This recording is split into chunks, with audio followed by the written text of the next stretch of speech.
Muy buenas tardes de nuevo a todos. Muchísimas gracias por venir, a quienes os habéis acercado aquí hasta las oficinas del campus de Inmium y muchas gracias también a quienes nos seguís en remoto en esta nueva sesión de Inmium Dialogues.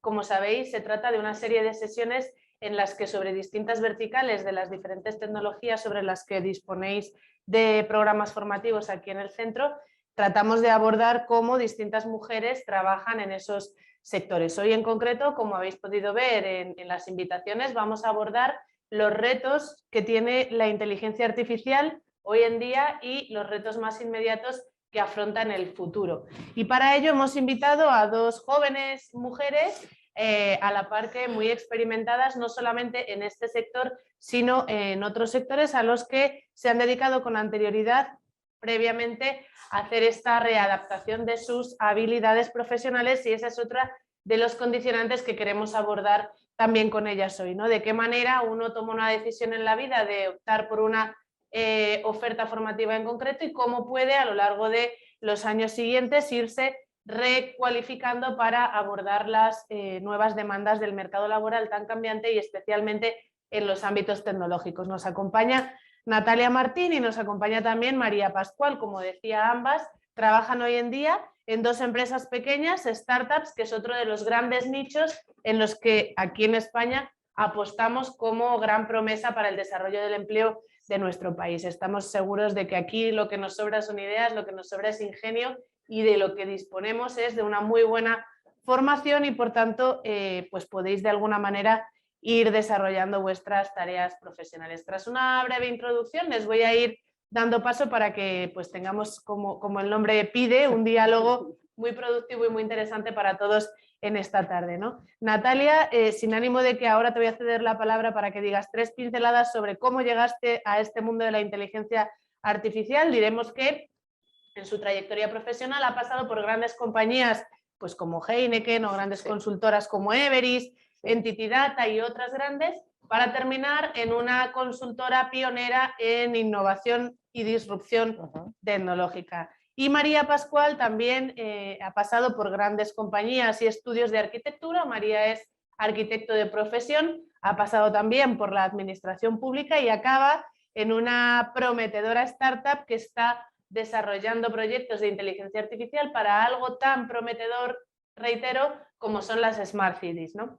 Entonces, Natalia, empezamos por ti. Cuéntanos cómo llegaste al mundo de la inteligencia artificial. Bueno, lo primero, darte las gracias por la bienvenida y a mí por estos diálogos que son muy buenos para todos y bueno, la verdad es que llegar al mundo de la inteligencia artificial en mi caso fue muy sencillo porque tuve la oportunidad de ir al ecosistema de Boston, específicamente a MIT Media Lab, entonces bueno, la verdad es que es entrar en un ecosistema en el que la inteligencia artificial ya llevaba casi más años implantada que fuera de ella, entonces simplemente tuve que activar el modo esponja y así empecé un poco mi trayectoria en la inteligencia artificial. Además de ello, tuve el apoyo y la oportunidad de empezar a investigar a nivel de inteligencia artificial aplicada al marketing y bueno, a día de hoy, vamos, es la mano derecha, ¿no?, de todo. Y María, ¿cómo llegas tú al ámbito de la inteligencia artificial desde la arquitectura? Bueno, yo siempre digo que es un poco accidental el que yo llegara al ámbito. Bueno, primero también darte las gracias como Natalia, que estoy ya lanzada, que siempre digo que es un poco accidental, pero en realidad no. Yo creo que en mi ámbito se dio un poco la parte de inquietud personal, más lo que me iba demandando un poco mi día a día. Yo soy arquitecta, me he dedicado siempre a gestionar proyectos, obras, entonces la parte de inteligencia artificial nos ha agilizado mucho las tareas de procesos repetitivos y demás, ¿no? En vez de ver en ello un enemigo, que ahora hablaremos, ver un aliado en toda esa parte. Entonces, yo creo que he estado en el punto en el que había que estar siempre para, pues un poco como Natalia, absorber y apoyarte en todo eso. Y evolucionar con ese puntito de valentía que al final siempre es necesario, sobre todo cuando estamos en tecnologías en proceso de maduración, cuyo devenir no siempre es previsible, ¿no? Total. Chicas, la primera pregunta de la tarde pues no puede ser otra que ¿qué es la inteligencia artificial? Porque es uno de esos términos, uno de esos conceptos que de manera natural hemos integrado en nuestra conversación diaria, que usamos probablemente en muchas ocasiones sin tener claro de lo que hablamos. Entonces, os agradezco si empezáis por darnos una visión entre técnica y mundana para que nos puedan seguir y entender todos aquellos a quienes llega nuestro mensaje de Yo esta creo que tarde. ahora, como dices, se han puesto muchas palabras de moda, conceptos, Smart Cities, el tema IoT, y esta es una de ellos, y la hemos absorbido como algo natural, sin en realidad saber qué nos ayuda, o sea, qué conlleva, qué conforma dentro de nuestro día a día. Al final, la inteligencia artificial aplicada en mi ámbito, pero bueno, yo creo que es un poco de manera simplificada, es entonces igual, es recolectar información y el histórico de unos datos y hacer predicciones de lo que va a pasar, ¿no? Y usar esos datos para prevenir a futuro un poco lo que está por venir. Sí, o sea, yo, bueno, la verdad es que dado que estoy rodeada siempre en Boston de academia, o sea, para mí es algo muy necesario, ¿no? El hacer una cita académica en el que, bueno, pues grandes genios como la persona que empezó todo el desarrollo de IBM, la gente que montó David Rockefeller Center en Harvard, al final lo que ellos hicieron fue el concepto de decir, señores, vamos a recopilar estos datos, como decía María, pero no solo eso, sino que vamos a entrenar a un algoritmo, que ya estamos entrando muy técnica a lo mejor, vamos a entrenarle y para darle unas funciones que son repetitivas y es lo que está ocurriendo a día de hoy, ¿no? Estamos ya viendo que la inteligencia artificial no es el yo robot que nos va a quitar a todos de trabajar y nos va a crear una amenaza, sino es esa manera de estandarizar procesos muy sencillos y dejar que la persona aporte el valor que aportamos las personas. Entonces, esa herramienta que tenemos que incluir en nuestro día a día y que tenemos que hacer como nuestra pareja de baile a la hora de realizar un trabajo. O sea, para mí es eso y yo creo que vamos hacia ello, ¿no? El dar el valor que de verdad tenemos las personas y que al final somos quienes entrenamos a las inteligencias artificiales para crear unas soluciones que nos faciliten nuestra tarea en el día a día, ¿no? Básicamente, entre la ingente generación de datos por múltiples vías, públicas, privadas, voluntarios, involuntarios, etcétera, ¿cómo conseguimos articular esa gestión para que sean de utilidad, para que nos puedan no sustituir el pensamiento humano, sino hacer de palanca, de acompañamiento para que tomen esos algoritmos de los que hablaba Natalia, decisiones como lo haría una persona, ¿verdad? O sea, al final, y yo creo que esto es algo además que, bueno, que podéis mirarlo todos, al final la inteligencia artificial no es más que ese entrenamiento que nosotros hacemos. Entonces, si nosotros entrenamos mal a ese algoritmo, a pesar de tener toda esa base de datos de la que vas a traer comportamientos, opiniones, por así decirlo, y directrices, si nosotros no somos capaces de entrenar a esa inteligencia artificial, o sea, no tiene nada que hacer. Si a una inteligencia artificial solo le das datos, va a tener una tendencia muy lineal. En cambio, si tú le vas aportando esa información, esa calidad que aporta el ser humano, vas a hacerla grande, vas a hacerla útil, vas a hacerla necesaria en la vida del día a día, ¿no? Al final son un poco lo que el otro día hablando Natalia y yo preparando todo esto, hablábamos de lo que pagaríamos porque alguien o una inteligencia artificial hiciera tareas que nosotros no aportamos valor a nuestro día a día y que en cambio nos quitan muchísimo tiempo de hacer otras cosas que aportan valor, ¿no? Es verdad que, como dices tú, el ecosistema de datos es muy variado y el problema también es organizar o estructurar esos datos de diferentes ámbitos, ¿no? Porque tenemos desde el tema de consumos, temas de energía, temas de, yo qué sé, temas repetitivos, tenemos mucha información y es un poco poner todo dentro del mismo pool y mantener actualizada la información, no solo analizar datos estáticos, sino ir cogiendo esa información y acostumbrando a la máquina, ¿no? Ok, así que tenemos máquinas a las que entrenamos para que nos ayuden en la interpretación y gestión de la ingente cantidad de datos que se generan por múltiples vías. Eso es. Ese es el punto de partida. Ahora, el siguiente paso es a qué sectores lo aplicamos. En vuestro caso en concreto tenemos dos sectores diferentes a los que la inteligencia artificial está dando soporte. Por tu lado, Natalia, el marketing y por tu lado, María, la arquitectura. Contadnos en concreto cómo ayuda a la inteligencia artificial en vuestros sectores y a qué otros sectores creéis que tiene una potencialidad más relevante, ¿no? A la que prestemos atención. Bueno, pues en mi caso yo estoy unida al marketing y a la innovación, entonces realmente, y sobre todo a la parte de consultoría, ¿no? Entonces realmente la parte de inteligencia artificial lo que hace es, uno, estandarizar, dos, ayudar en esos procesos a obtener toda la información para hacer una toma de decisiones eficiente, que ahora mismo yo creo que es lo que más necesitamos, y sobre todo cuando hablas con un cliente o cuando hablas con una startup o incluso con una gran academia o una gran corporación, necesitan tener ese orden de datos estandarizados y con unos insights muy claros, ¿no? Entonces, si tú no les pones una inteligencia artificial que haga todo esto, va a pasar lo que pasaba en los años 70-80, que tienes un grupo de consultores y auditores que van a estar ahí día y noche con todos los tomos de todos los datos, ¿no? Entonces eso es ineficiente, gracias a la tecnología hemos avanzado y en nuestro caso es mucho más eficiente utilizarlo en la estandarización de los procesos de cada uno de los clientes.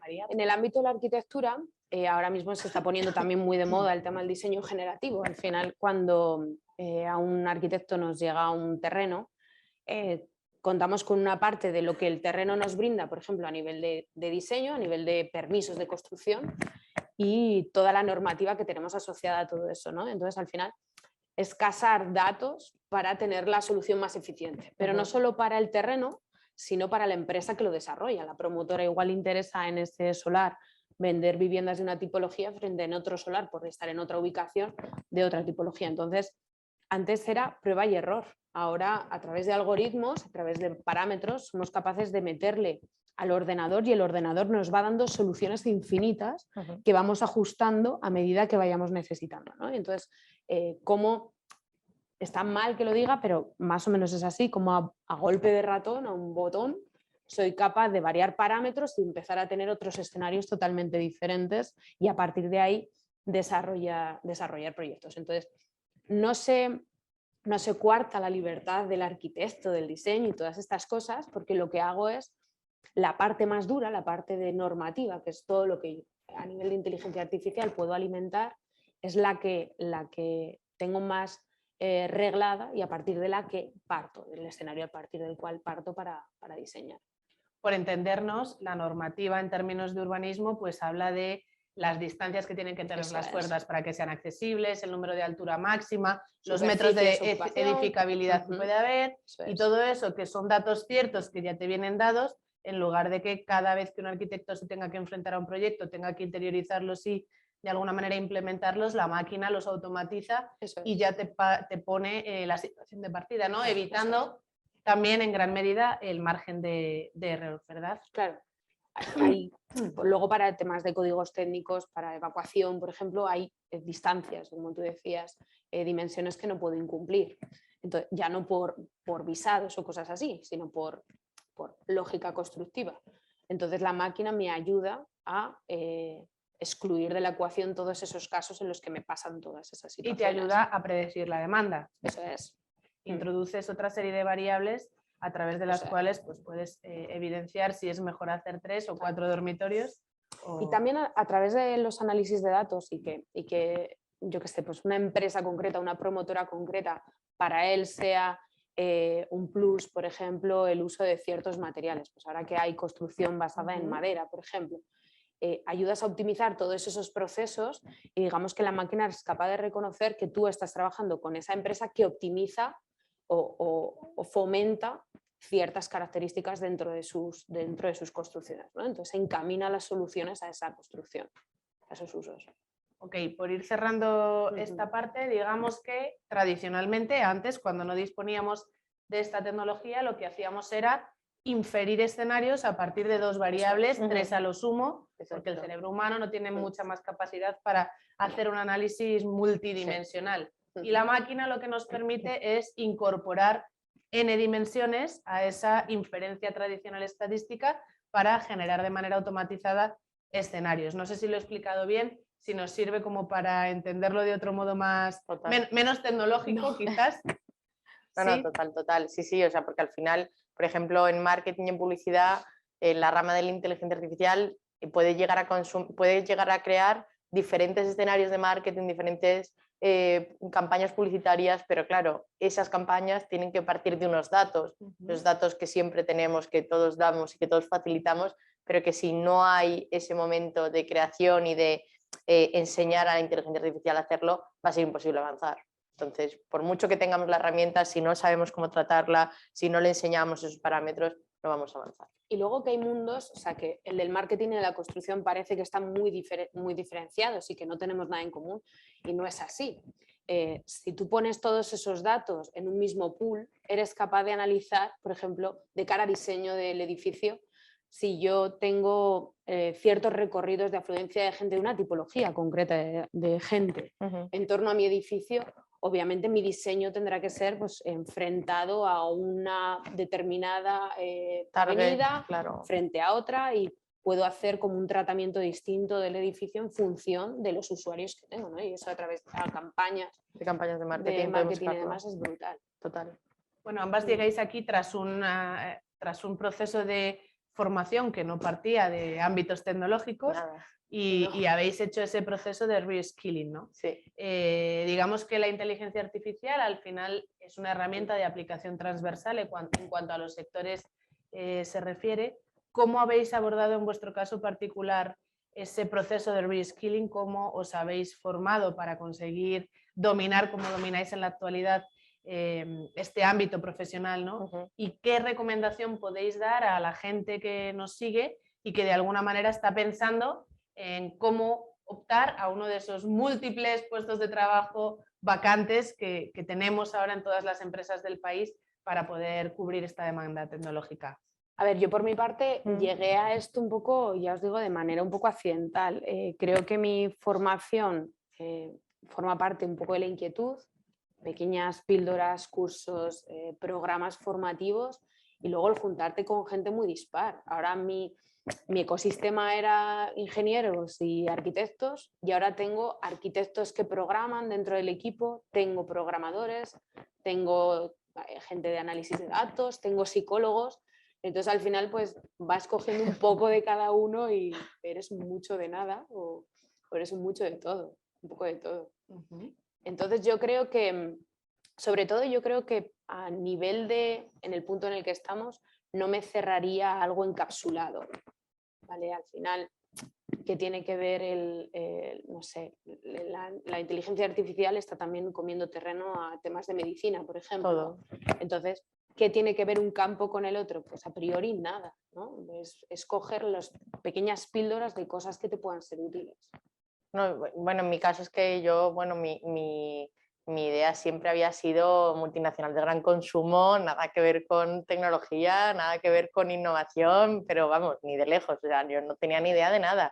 De hecho, yo pensaba que el tema de la tecnología y la inteligencia artificial eran los informáticos frikis que todos habíamos visto y un poco a sátira, ¿no? Que hay, o cómico que hay en películas y demás, ¿no? Y la verdad es que, bueno, cuando llega un momento en mi vida que de repente veo que la tecnología empieza a coger tanto peso en el mundo de los negocios, en el mundo laboral, que digo, es el tren que hay que coger, ¿no? Entonces entro en Everis, que es una oportunidad tremenda, encima entro en el equipo de innovación y tengo la oportunidad de irme a MIT, allí, a Media Lab, y bueno, o sea, ya ahí fue como, o empiezo a empaparme de esto o me voy a quedar atrás. Entonces, así empezó y yo creo que la mejor manera de empezar en esto ya no es solo a través de cursos de formación, como bien decía María, para mí ha sido la parte de investigación un poco. O sea, yo la tengo ahí olvidada en un sitio aparte, pero es una cosa que me motiva y es una parte en la que entiendes perfectamente cómo funciona. Además del ejercicio diario de la empresa, que eso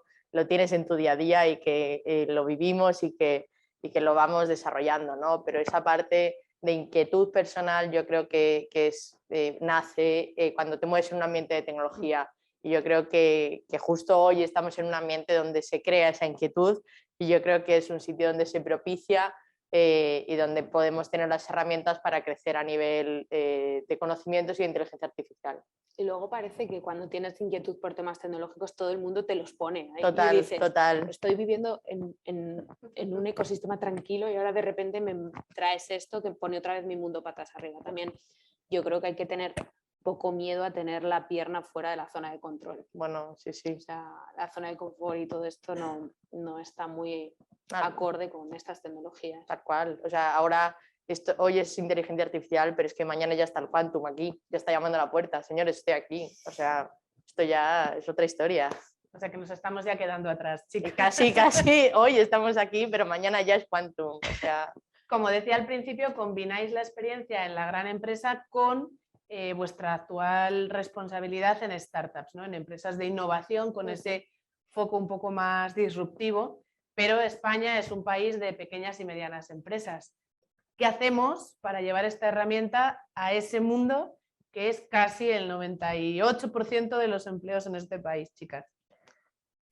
Bueno, pues yo creo que, bueno, lo que opino humildemente total es que un poco propiciarlo o facilitarlo, ¿no? Lo primero es perder ese miedo que ya se está perdiendo y que es un gran paso el que las pequeñas y medianas empresas salgamos a comernos el mundo en el mundo tecnológico. No porque seas pequeño o mediano te tienes que hacer de menos. O sea, creo que al revés, es la oportunidad perfecta, se está empezando a dar un caldo de cultivo en España donde la inteligencia artificial es una herramienta más en tu vida.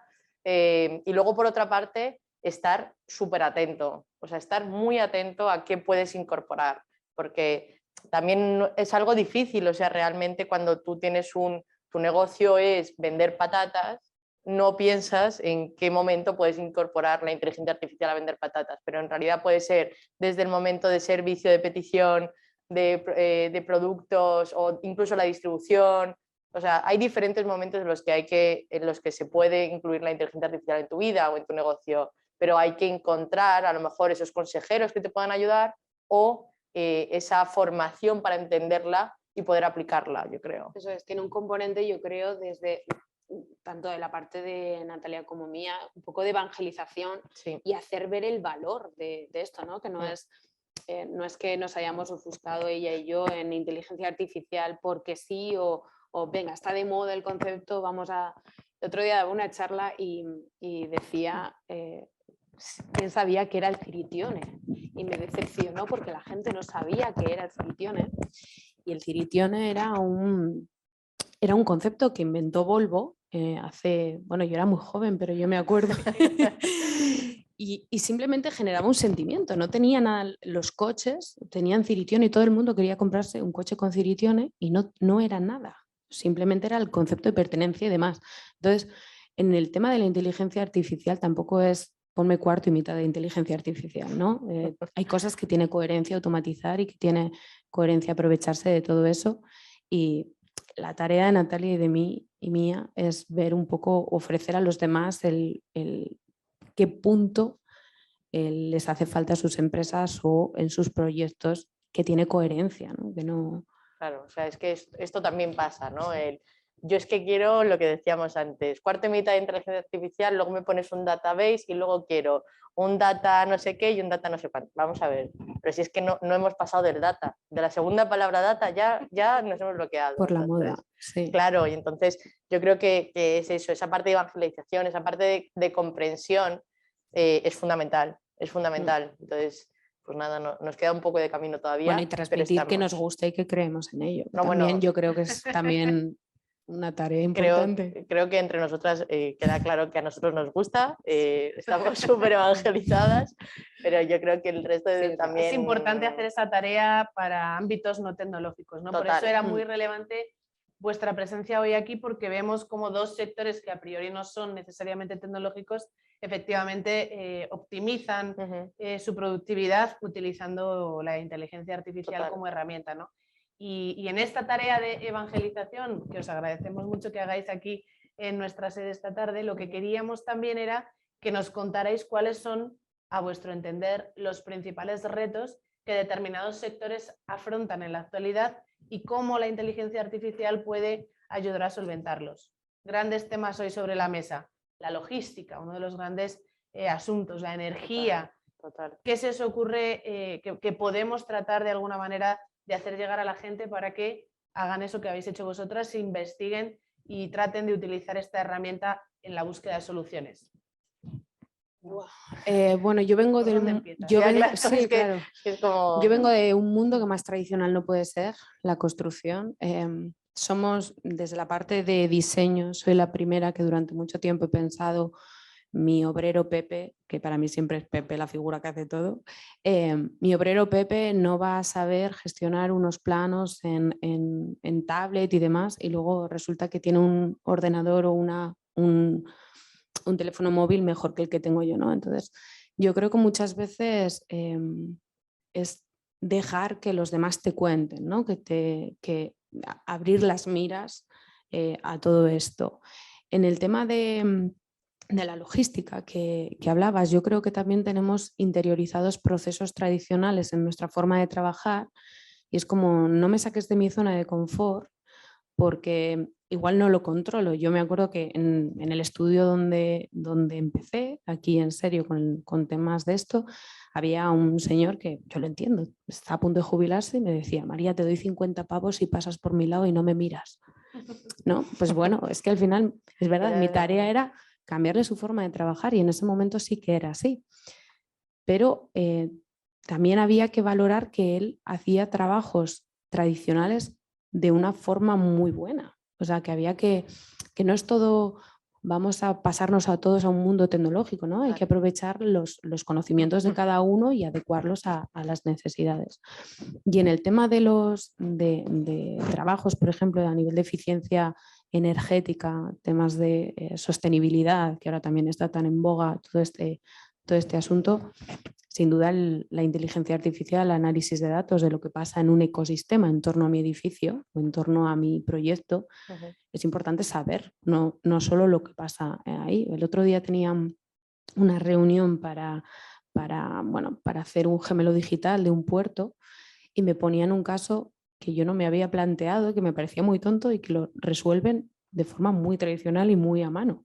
Y es el límite entre el puerto y la ciudad tiene un límite muy fino y cada vez digamos que siempre las ciudades han vivido de espaldas a los puertos y cada vez los puertos están intentando como que el ciudadano participe del día a día del puerto y demás. Entonces, en ese afán de lavar la imagen de los puertos, estaban haciendo temas de sensorización para ver qué pasa cuando un determinado carguero llega al puerto con una carga volátil y afecta a la ciudad al aire, ¿no? Y entonces ahora lo que hacían era prueba y error. Pues tenían un problema, veían qué había pasado y lo solventaban, ¿no? Y entonces a través de la inteligencia artificial yo puedo prever cosas que van a pasar si se dan ciertos parámetros y decidir mover ese carguero a otra ubicación. Y me pareció surrealista que a día de hoy tuvieran a un tío analizando bases de datos en paralelo. Y como eso, muchas cosas, ¿no? Y yo creo que se trata de optimizar todos esos procesos. Sí, o sea, bueno, realmente yo, por ejemplo, a nivel de energía y a nivel de logística, yo creo que hay mucho desde el punto de vista, ya has dado con un punto clave, que es el tema de la sensorización. Algo que no tenemos claro, por ejemplo, es a nivel de transporte aéreo, transporte terrestre, incluso transporte marítimo. ¿Qué ocurre con esas cargas que de repente se pierden, se estropean, nadie sabe?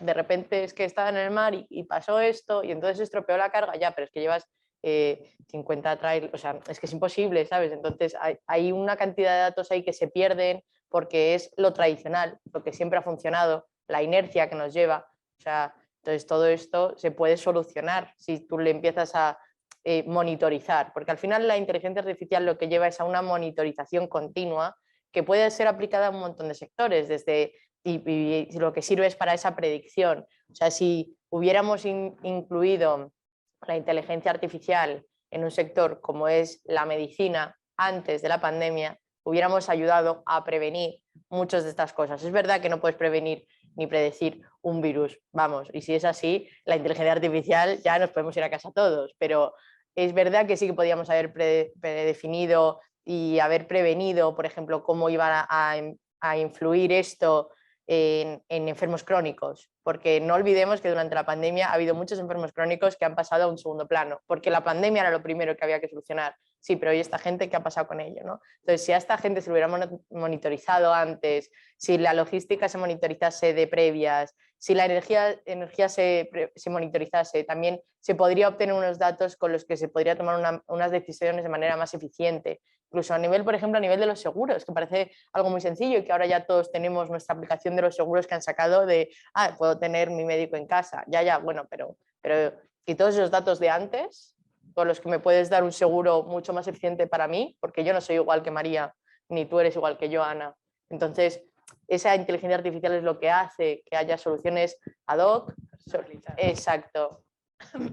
Entonces, bueno, la verdad es que yo creo que no hay solo un sector que pueda beneficiarse, sino que todos deben beneficiarse, pero tienen que buscar la manera de beneficiarse de manera óptima y sobre todo aportando un valor. O sea, no de porque tengo inteligencia artificial en mis sistemas y algoritmos. O sea, eso no funciona. Bueno, también tenemos algo tan básico en nuestro día a día con temas de inteligencia artificial como la Alexa o Sí, claro. todos los smartphones, O esto. la Siri. No sé, todo eso forma parte de nuestro día a día y eso no nos da miedo, porque yo creo que otro punto interesante con respecto al tema de la inteligencia artificial es las máquinas me van a quitar mi trabajo. Antes he dicho, no coarta la libertad de un arquitecto, pero es que tampoco creo que se van a cambiar muchísimos trabajos de forma, se van a especializar de otra manera. Mira, una de las cosas que veíamos en Boston es que el tema de los robots que acompañan, ¿no? Hace un par de años empezó a sacar Sony el perro que se llama iZoe, en la primera versión hace 4 o 5 años ya. Entonces lo comparábamos con otros robots un poco más humanizados. Y al principio la gente decía que no quería eso. Decía, yo sí quiero un perrito, porque mira qué gracioso el perrito, jajajají, se lo enseño a mis amigos que qué moderno soy, que tengo un robot en casa que es un perro. Y no le tengo que sacar ni nada por el estilo, solo lo utilizo para darle cariño, darle así, pero ese perro en realidad estaba monitorizando a la persona mayor y viendo patrones de comportamiento que iban a ayudar a que la familia estuviera informada. O sea, se puede llegar hasta ese nivel, ¿no? O sea, con la inteligencia artificial si se tiene un buen uso. El tema es que ahora estamos, o sea, pues lo que dice María, tenemos una Alexa, todo el mundo tiene Google Home y ya estamos esperando a ver qué saca Apple para incluirlo también en nuestras vidas, porque sin quererlo ni saberlo, o sea, bueno, el teléfono móvil que tenemos, por ejemplo, tiene una cantidad de sensores que te puedes medir el ritmo cardíaco sin tú saberlo y sin instalarte nada. Mi reloj, por ejemplo, te mide el ritmo cardíaco. ¿Y si te caes?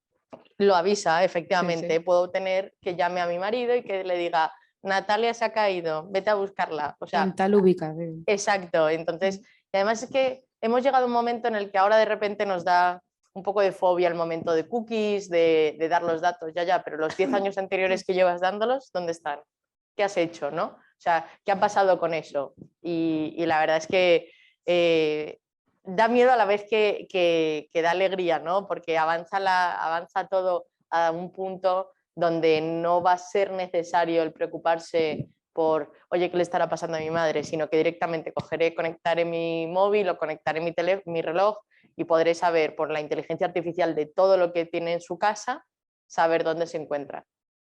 Bueno, estáis introduciendo un montón de variables súper interesantes para las que vamos a necesitar más que un capítulo que el de que disponemos esta tarde, pero creo que por ir acotando todo aquello que abrís esta tarde, es importante entender, como bien habéis dicho, que la inteligencia artificial al final será tan inteligente como buenos sean los datos en los que se basa. Exacto. Primer tema importantísimo, los datos.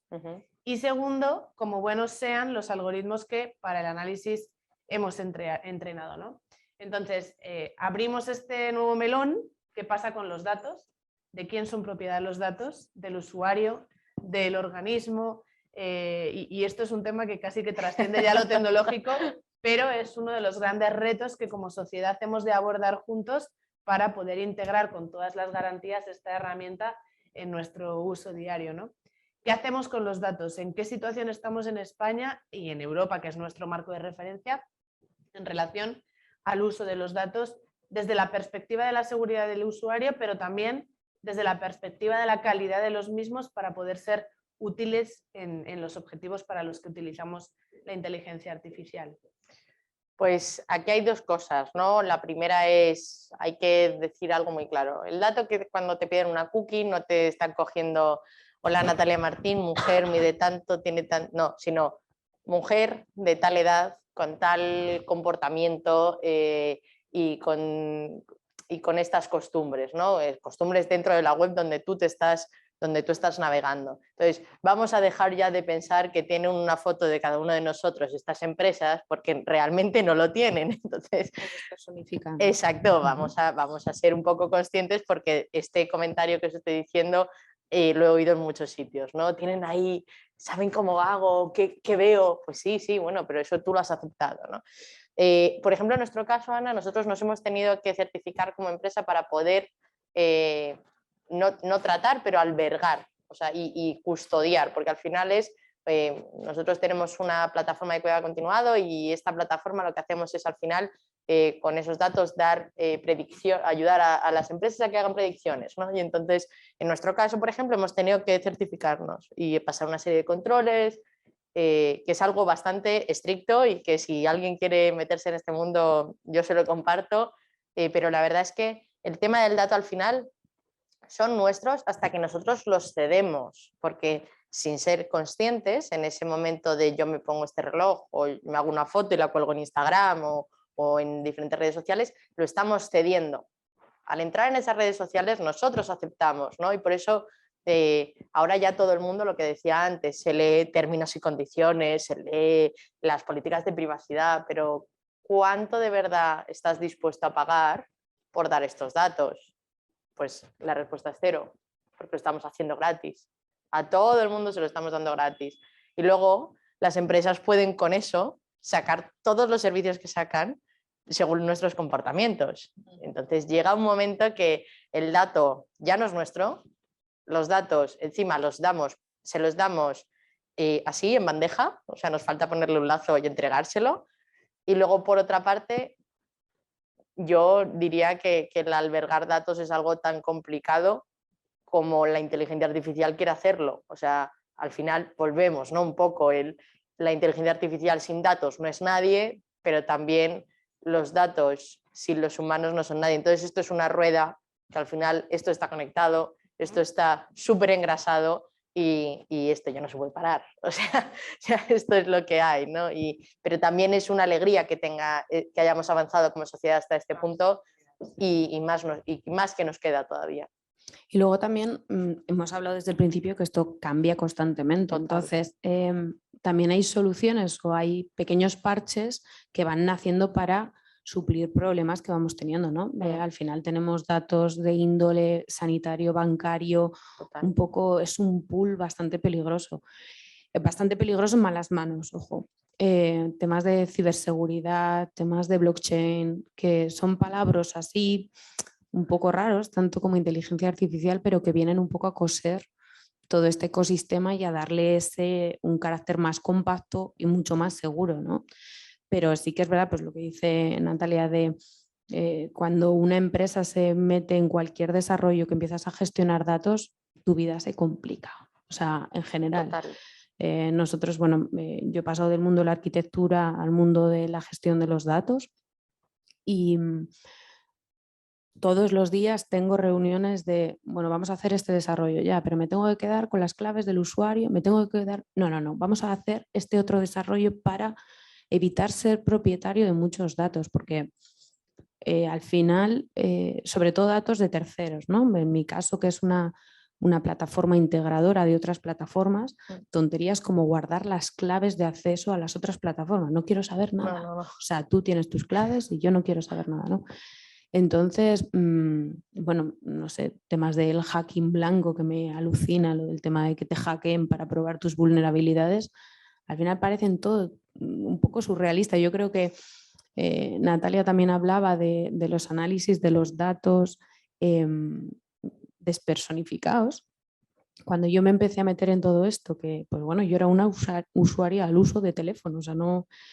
Y me acuerdo que me senté con una empresa que cogía los datos telco, los datos de telefonía, y me demostraba en tiempo real cómo mis datos eran analizados en un radio de 10 metros si estaba en ciudad y en un radio de 25 metros si estaba en un ámbito rural.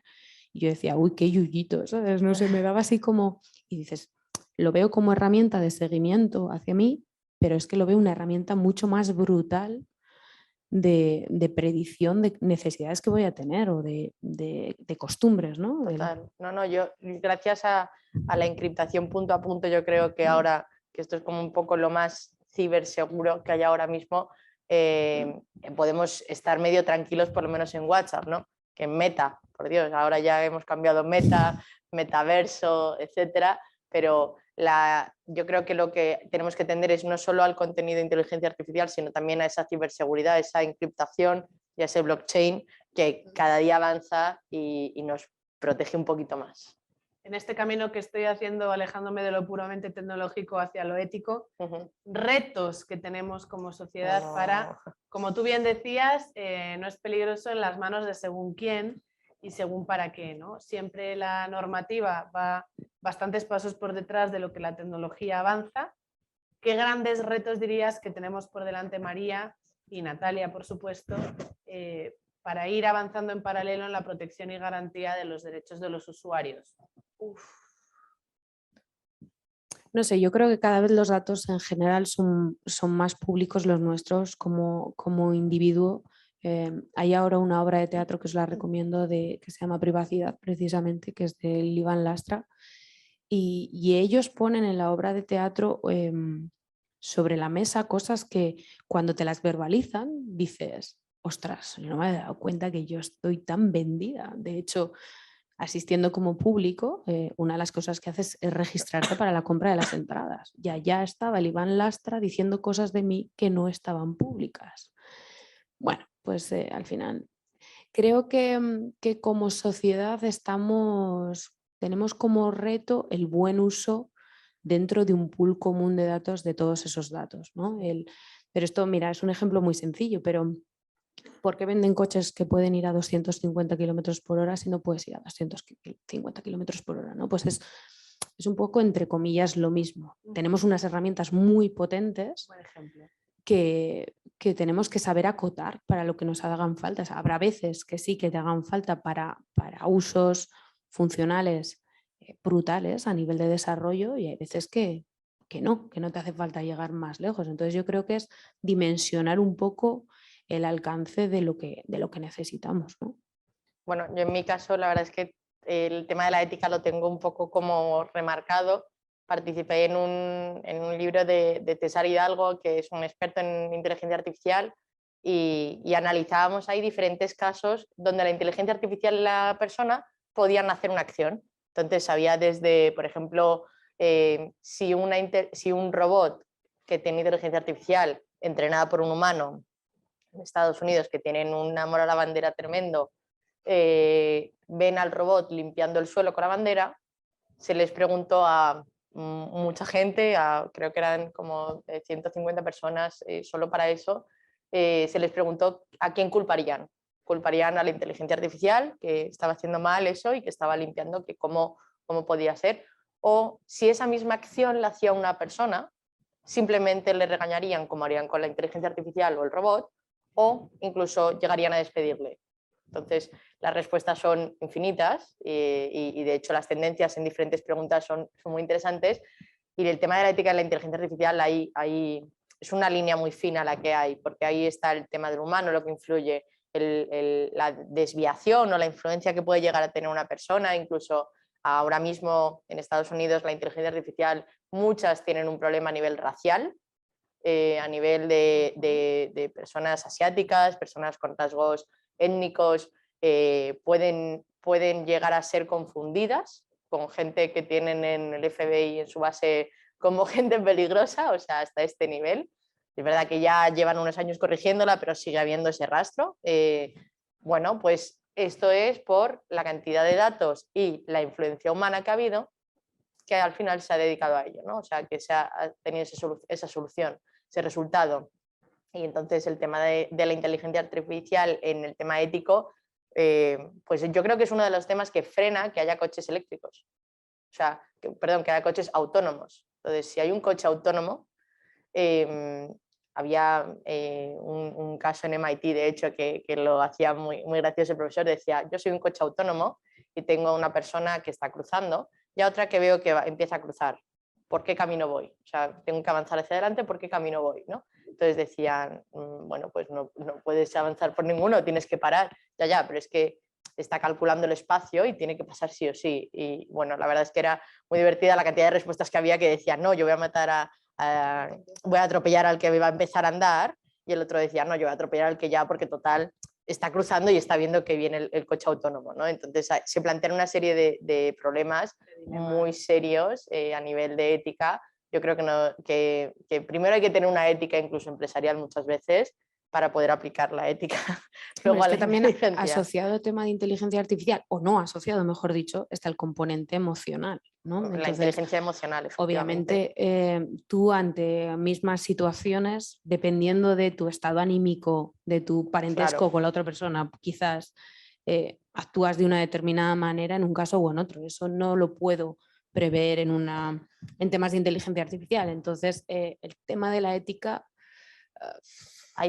La inteligencia artificial tiene que ser, o en mi opinión por lo menos, objetivo. Exacto, tiene que ser objetiva. Y si hay una desviación de algún modo, esa desviación tiene que ser generalizada. Y vuelvo al tema, objetividad. Garantizando que no existen las discriminaciones, que no aceptamos que existan en un mundo, digamos... No nos podemos dar golpes en el pecho diciendo que sí, que no hay discriminación racial, que no hay de nada, pero luego pasa esto, en una cámara está activada la inteligencia artificial con discriminación y esa persona es detenida en el momento. Y esto es así. Nos preguntan, chicas, que qué les diríais a las personas que tienen miedo a ser desplazados de sus puestos de trabajo por la inteligencia artificial. Yo creo que, bueno, de hecho, cito RH Digital, que es un medio de recursos humanos donde cada día salen más noticias, sobre todo de inteligencia artificial, y con esos titulares, ¿no? De el miedo de las empresas o el miedo de los trabajadores a perder sus puestos de trabajo. Y yo creo que no es eso, es hazte su amiga, o sea, hazte su amigo. La inteligencia artificial necesita nutrirse de ti. Entonces, darle esos procesos estandarizables que al final todos tenemos burocracia, todos tenemos documentación que hay que hacer de un tipo o de otro, dáselo a esa máquina, porque esa máquina va a hacerlo A, B y C, y eres tú quien se lo tiene que enseñar, porque en tu puesto de trabajo solo sabes o hacerlo tú o tus compañeros, que al final para eso está un equipo, ¿no? O sea, el ayudarse entre todos, pero esa inteligencia artificial va a ayudarte a eso.